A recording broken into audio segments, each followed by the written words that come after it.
आज Doubtnut app download करें। Doubtnut पर अपने सभी गणित, रसायन विज्ञान, भौतिक विज्ञान और जीव विज्ञान के डाउट्स का करो सफाया। बस प्रश्न की फोटो खींचो, एक ही प्रश्न को क्रॉप करो और तुरंत वीडियो सोल्यूशन पाओ। अभी डाउनलोड करें। हेलो फ्रेंड्स, यहाँ पे हमें प्रश्न दिया गया है, निम्नलिखित युगलों में से आप कौन से एल्किल हैलाइड द्वारा SN2 क्रिया विधि से अधिक तीव्रता से अभिक्रिया करने की अपेक्षा करते हैं, अपने उत्तर पर समझाइए। यहाँ पर हमें 3 अलग अलग प्रश्न दिए गए हैं सब पार्ट के रूप में। उस पे 2 यौगिक हैं जिनके बीच हमें तुलना करनी है कि SN2 अभिक्रिया कौन सा यौगिक इन 2 यौगिकों में से अधिक तीव्रता से देगा। जैसे कि अगर हम पहले में देखें तो पहले में दिया गया है हमें CH3 CH2 CH2 CH2 Br। तो हम सबसे पहले अगर देखें तो दूसरा कंपाउंड भी पहले लिख लेते हैं, फिर हम बात करते हैं। ये हो गया CH3 CH2 CH CH3 और यहाँ पर हमारा जुड़ जाएगा Br। तो हम यहाँ पर उस कार्बन की बात करेंगे जहाँ पर हमारा यह प्रतिस्थापी समूह अर्थात ब्रोमीन ग्रुप जुड़ा हुआ है। तो हम देखें कि SN2 अभिक्रिया होती क्या है। SN2 अभिक्रिया में हम नाभिक स्नेही प्रतिस्थापन अभिक्रियाओं को पढ़ते हैं। किसको पढ़ते हैं? नाभिक स्नेही प्रतिस्थापन अभिक्रिया। तो जैसे कि इसके नाम से ही पता चल रहा है कि यहाँ पर जो जुड़ने वाले हमारे समूह होंगे उनकी पर आवेश कैसा होगा? ऋणात्मक होगा। जैसे कि हम मान लेते हैं OH-, क्योंकि नाभिक स्नेही मतलब प्लस की ओर जाने वाला। प्लस की ओर कौन सा जाएगा? जिस पर माइनस आवेश होगा। तो इस प्रकार से हमारा कोई भी जो नाभिक स्नेही समूह होता है वह इस ब्रोमीन को प्रतिस्थापित करके इसकी जगह पर जुड़ जाता है और यही हमारी SN2 की अभिक्रिया होती है। पर हमको इसमें से यह बताना है कि यदि हमें ये 2 यौगिक दिए गए हैं तो इन दोनों में से किस यौगिक में नाभिक स्नेही प्रतिस्थापन अभिक्रिया तेजी से होगी। तो हम देखते हैं इस यहाँ पर CH3 का क्या होगा? +I प्रभाव होगा, इंडक्टिव इफेक्ट अर्थात प्रेरणिक प्रभाव। तो ये हो गया हमारा, और ये है हमारा 1 डिग्री कार्बन। इसकी बात करें इस कार्बन की, तो इस कार्बन पर 2 और कार्बन जुड़े हुए हैं, अतः यह क्या हो जाएगा? 2 डिग्री कार्बन हो जाएगा। और इस तरह से इस मेथिल समूह का भी इस पे +I प्रभाव कार्य करेगा। और हम देखते हैं कि ये जो CH3 है यह इस ब्रोमीन समूह से बहुत दूरी पर जुड़ा हुआ है, जबकि यह CH3 समूह जो है वो 2 डिग्री कार्बन से डायरेक्ट अटैच है। अतः इस CH3 का प्रभाव कम होगा किसकी कंपेयर में? 2 डिग्री कार्बन के कंपेयर में। यहाँ पर इलेक्ट्रॉन की क्योंकि यह CH3 +I प्रभाव के कारण इलेक्ट्रॉन दे रहा है तो इलेक्ट्रॉन का घनत्व क्या हो जाएगा? 2 डिग्री कार्बन पर बढ़ जाएगा। और इसी तरह से यहाँ पर भी +I प्रभाव है, किंतु इसकी दूरी जो है वह मेथिल ग्रुप से अधिक होने के कारण यहाँ पर इलेक्ट्रॉन घनत्व बहुत कम मात्रा में बढ़ता है। अर्थात इलेक्ट्रॉन घनत्व दूसरे यौगिक की तुलना में क्या होगा? कम होगा।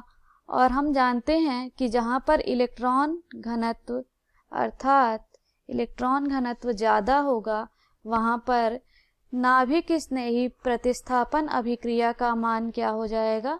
कम हो जाएगा। तो यहाँ पर इलेक्ट्रॉन घनत्व ज़्यादा है, अतः SN2 अभिक्रिया सबसे ज़्यादा किस यौगिक में संपन्न होगी? पहले वाले में, क्योंकि यहाँ पर इलेक्ट्रॉन घनत्व कम है और हमने लिखा कि इलेक्ट्रॉन घनत्व ज़्यादा वह यौगिक न्यूक्लियोफिलिक प्रतिस्थापन अभिक्रिया कम देगा। अब हम देख लेते हैं अपना दूसरा यौगिक। जो हमें दूसरा यौगिक दिया गया है वह दिया गया है CH3, CH2, CH, Br, CH3 और इसकी तुलना हमें करनी है CH3, C, Br और यहाँ पे भी हो गया CH3 और ये भी हो गया हमारा CH3। तो हम देख रहे हैं कि यह हमारा कार्बन जो है वह है 3 डिग्री कार्बन और यह कार्बन है हमारा 2 डिग्री कार्बन, क्योंकि इसके अगल बगल कितने हैं, दो कार्बन स्थित हैं और यह कार्बन 3 अन्य कार्बनों से क्या हुआ है, जुड़ा हुआ है। तो इस तरह से हम जब देखते हैं और यहाँ पर ये CH3 समूह का क्या हो जाएगा, प्लस आई प्रभाव कार्य करेगा, प्लस आई प्रभाव। तो हम यहाँ पर देखते हैं इलेक्ट्रॉन का क्राउड कि यहाँ पर इलेक्ट्रॉन किसके पास सबसे ज़्यादा आ रहे हैं। यहाँ पर CH3 का प्लस आई प्रभाव होगा, जब प्लस आई प्रभाव होगा तो 3 डिग्री कार्बन पर इलेक्ट्रॉन का घनत्व क्या हो जाएगा, बढ़ जाएगा। इलेक्ट्रॉन का घनत्व जैसे ही बढ़ेगा, अब यहाँ पर हम डिस्टेंस भी देखते हैं कि ये जो मेथिल समूह जुड़े हुए थे यह इस 3 डिग्री कार्बन से डायरेक्ट क्या है, जुड़ा हुआ है, जबकि इस 2 डिग्री कार्बन पर एक मेथिल समूह जो है वह कुछ दूरी पर है और दूसरा मेथिल समूह डायरेक्ट जुड़ा हुआ है। तो इस तरह से इलेक्ट्रॉन घनत्व का मान अगर देखा जाए तो दूसरे यौगिक पर ज्यादा है कंपेयर टू पहले यौगिक। तो इस तरह से इलेक्ट्रॉन घनत्व ज्यादा होगा तो हमने देखा है कि नाभिक स्नेही प्रतिस्थापन अभिक्रिया उस यौगिक में कम होगी। तो इन दिए गए यौगिकों में से जो हमारा पहला यौगिक है यह SN2 अभिक्रिया को तीव्रता से देगा। अब हम देख लेते हैं तीसरे में जो हमें दिया हुआ है वह दिया हुआ है CH3, CH3 और ये हो गया H, फिर ये हो जाएगा CH2,